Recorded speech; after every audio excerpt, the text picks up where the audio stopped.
চলমান গাজা যুদ্ধে ইসরায়েল বাহিনী প্রাণ কেড়ে নিয়েছে হাজার হাজার নিরস্ত্র ফিলিস্তিনিদের। যুদ্ধবিরতির মাঝেও হামলা চালিয়েছে গাজায়। প্রবেশ করতে দেয়নি ত্রাণ সহায়তা, হত্যা করেছে চিকিৎসাকর্মী সহ সাংবাদিকদেরও। আর এতে প্রত্যক্ষ এবং পরোক্ষ সহায়তা দিয়েছে যুক্তরাষ্ট্র। কিন্তু সেই যুক্তরাষ্ট্রেরই বেশিরভাগ মানুষ অপছন্দ করে ইসরায়েলকে। বিস্তারিত শিহাব ইসলামের ডেস্ক রিপোর্টে।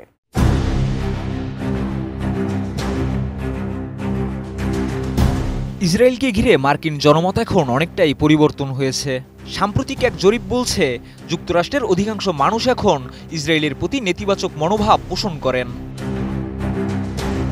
পিউ রিসার্চ সেন্টার সম্প্রতি একটি জরিপ পরিচালনা করে জানায়, বর্তমানে 53% মার্কিন নাগরিক ইসরায়েলের বিষয়ে নেতিবাচক দৃষ্টিভঙ্গি পোষণ করেন। অথচ 2022 সালের মার্চ মাসে এই হার ছিল 42%। বিশেষজ্ঞরা মনে করছেন 2023 সালের 7 অক্টোবর গাজা উপত্যকায় হামাসের নজিরবিহীন হামলার পর ইসরায়েল পাল্টা হামলা চালিয়ে যুদ্ধকে জটিল ও মানবিক সংকটময় করে তোলে।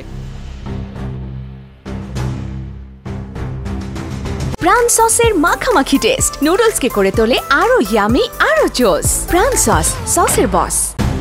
জরিপে দেখা গেছে ডেমোক্রেটদের মধ্যে ইসরায়েল নিয়ে নেতিবাচকতা সবচেয়ে বেশি। 69% ডেমোক্রেট ইসরায়েলের বিরুদ্ধে মত দিয়েছেন, আর রিপাবলিকানদের মধ্যে এই হার 37%। যদিও 2022 সালে এটি ছিল মাত্র 27%। বয়সের দিক দিয়েও ইসরায়েলিদের বিপক্ষে বড় পার্থক্য দেখা যাচ্ছে। 50 বছরের নিচের রিপাবলিকানদের মধ্যে প্রায় 50% এখন ইসরায়েলের বিরুদ্ধে অবস্থান নিচ্ছেন।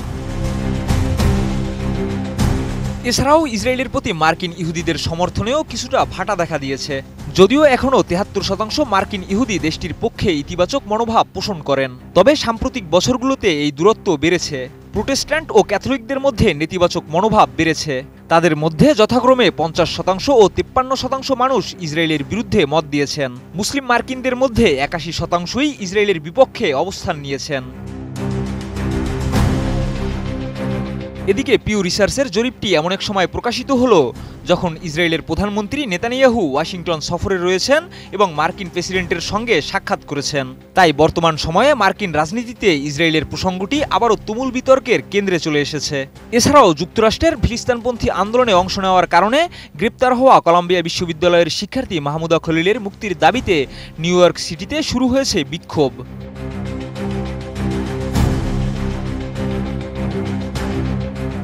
শিহাব ইসলাম, ATN নিউজ।